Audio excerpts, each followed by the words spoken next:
Daniel Hillard is a freelance voice actor living in San Francisco. One day, Daniel quits his job following a disagreement over a morally questionable script and returns home to throw a chaotic birthday party for Chris, despite Miranda's objections. This infuriates Miranda to the point where she files for divorce. As Daniel works to rebuild his life, securing himself an apartment and a new job as a shipping clerk at a TV station, Daniel calls Miranda while using his voice acting skills to pose as a series of undesirable applicants.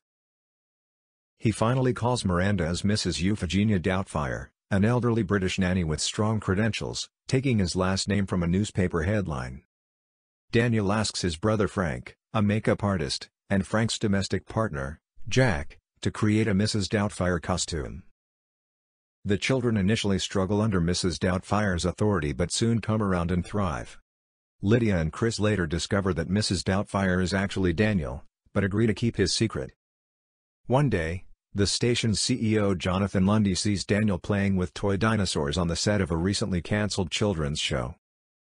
Lundy invites Daniel to discuss his plans for the show over dinner, which turns out to be at the same place and time as a planned birthday dinner for Miranda. Becoming drunk, Daniel slips up when he accidentally returns to Lundy in his costume, but he quickly claims that Mrs. Doubtfire is his idea for the new show. Stu chokes on his dinner, and Daniel, feeling guilty, administers the Heimlich maneuver as Mrs. Doubtfire.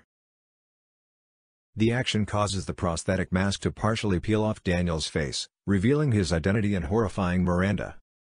At their next custody hearing, Daniel points out that he has met the judge's requirements, then explains his actions. Without Mrs. Doubtfire, Miranda and her children become miserable, acknowledging how much she improved their lives. Miranda visits Daniel on set after filming and admits that things were better when he was involved with the family.